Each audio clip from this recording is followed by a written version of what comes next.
Bonjour tout le monde, bienvenue sur MAO Live, votre radio parisienne, indépendante et 100% gratuite qui vous fait découvrir ou redécouvrir des artistes locaux mais aussi internationaux. Today we are with Keepsakes, who's from New Zealand. How are you doing? Yeah, good. Just got back from a gig in Athens last night, which was super fun, and just arrived in Paris. Happy to be playing at Glazart tomorrow morning. Yeah, super excited to be here. You already play in Paris? Yeah, many times. I've actually been playing in Paris since 2016. I think that was the first time I played at Glazart as well, but also a lot of warehouse parties that Paris is so famous for at that time. So I've been playing here for 9 years, almost 10 years now. What do you enjoy with the Parisian scene? Yeah, I mean, the crowd is just very enthusiastic here, and they really like a wide range of music. You go to some cities and they only really want to hear one thing, but I think here you can experiment a little bit with the crowd, try some different things out, and it's a really fun thing to come here and know I can kind of play anything and people will respond well. Nice. So you're a DJ and a producer. You have a very recognizable sound signature. For those who don't know you, how would you describe your music? Horrible, degenerate goblin music is how I would describe it. But yeah, mostly techno, but with like a lot of influence from the industrial scene, like the classic 80s, 70s, 80s industrial scene, with a lot of strange sound design as well.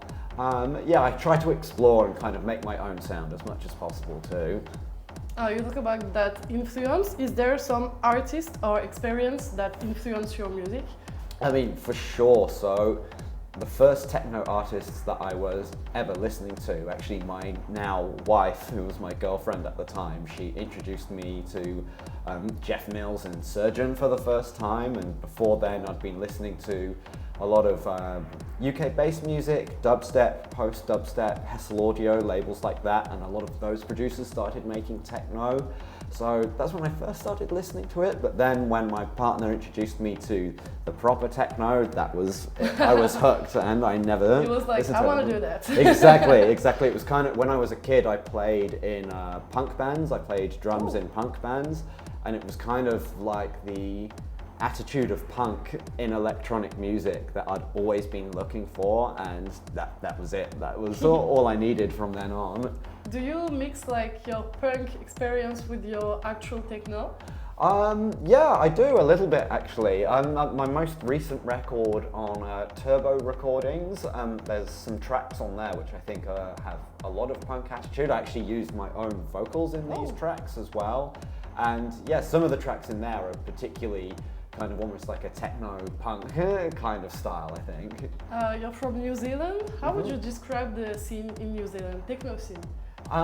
It's still quite young in its current form. There used to be a bit more of a scene in the 90s, but in New Zealand, drum and bass and kind of UK-based music is the most popular thing.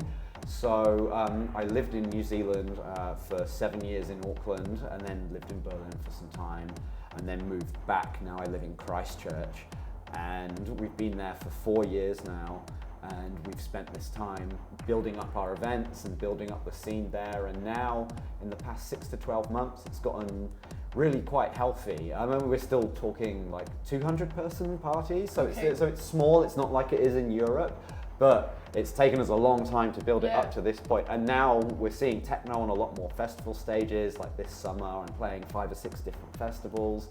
So yeah, it's still young, still growing, but step by step. Exactly. It's developed a lot. Yeah. So you first made a name for yourself in 2040s with 2 EPs, Stygian Concrete Works and Weapon Grade Manic. How do you feel about that period and those released today? Yeah, it's funny, when I listen to my old music, I go, oh my god, the production quality is so bad. You have to start somewhere. Yeah, no, you do, but I listen to them now in comparison to my new tracks, I'm like, oh my god, I didn't know anything. But yeah, of course I have like a lot of love for that time. It's what gave me my start, and I think the tracks still had strong ideas, and there was a lot of me bringing outside influence from techno into my techno, which I think is what maybe made people interested in my music in the first place, trying to do something a little bit different with it with some of the tracks.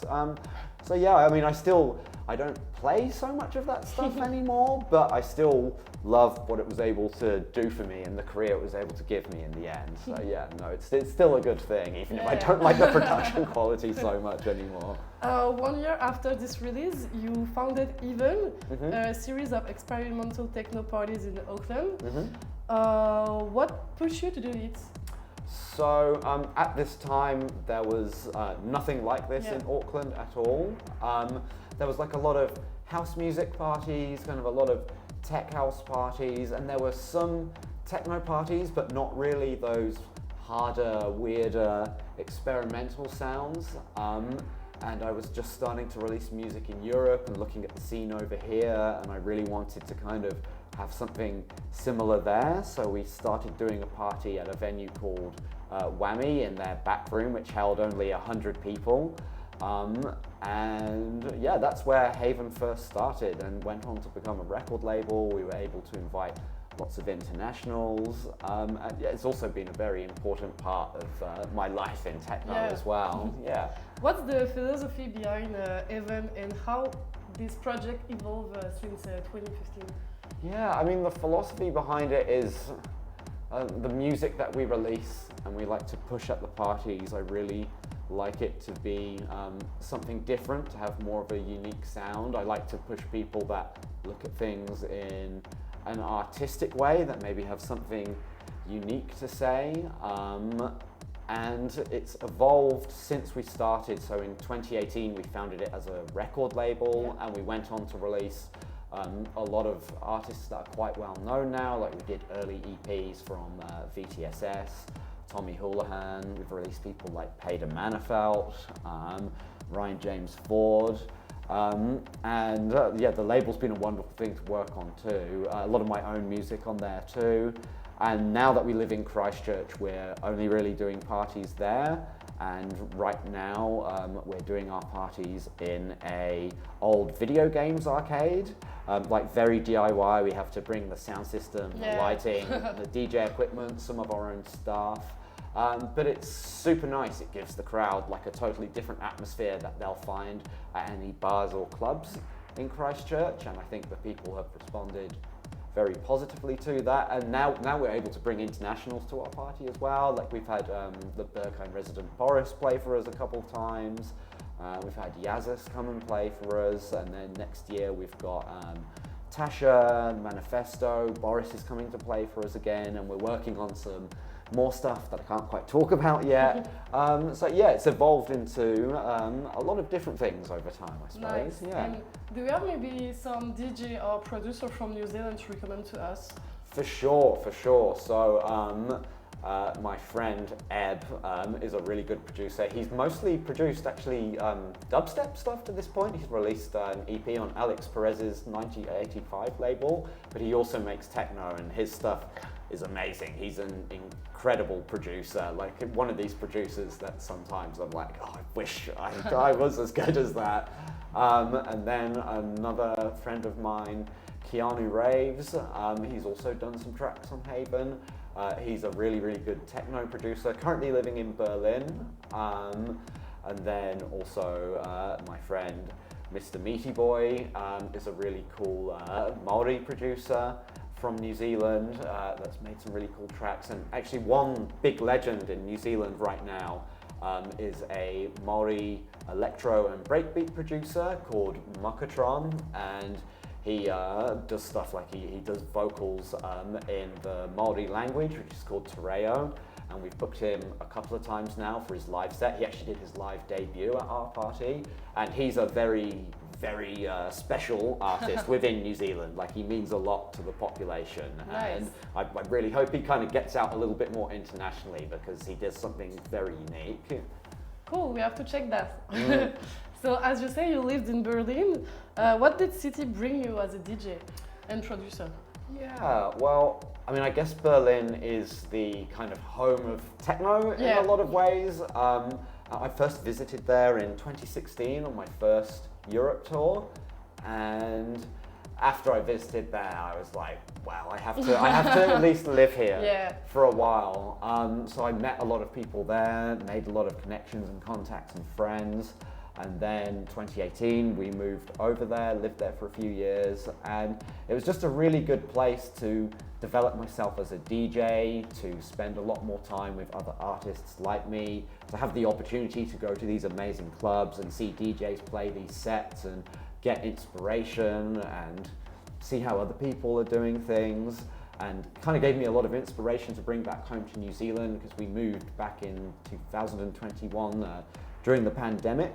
New Zealand had the zero COVID situation, so it was kind of just a better place to be at this point. I understand. Yeah, but it was definitely Berlin being the home of techno that kind of drew me there, and I just wanted to totally absorb myself in that culture for a while and see kind of what my place was in it, I suppose. What's your recipe for producing tracks?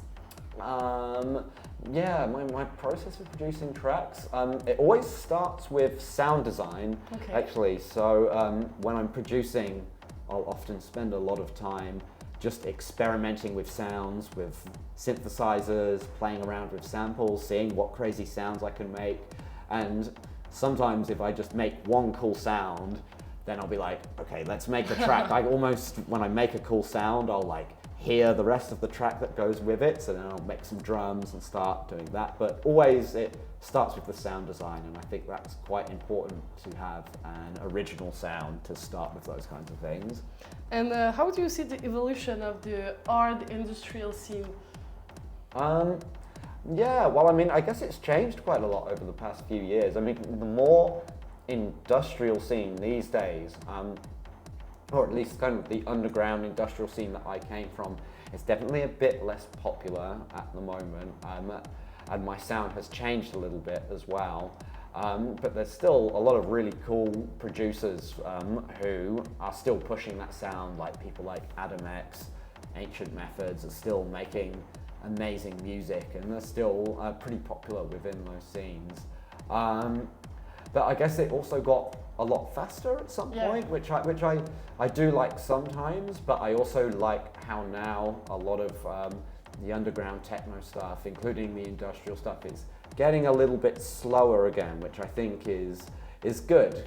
When things get a bit too fast, you lose a sense of groove at some point, like a sense of funk and groove, and I think making things slower again kind of brings that back, and also brings like a lot of different dancers back, because when things are super hard and super fast, a lot of people are just like, no, I can't listen to that, and it's kind of cool to have people coming back to it again this way. I think that groove are more popular now, and in Europe and in Paris, I think that groove are the outsider on the other side. Yes, yeah, for sure.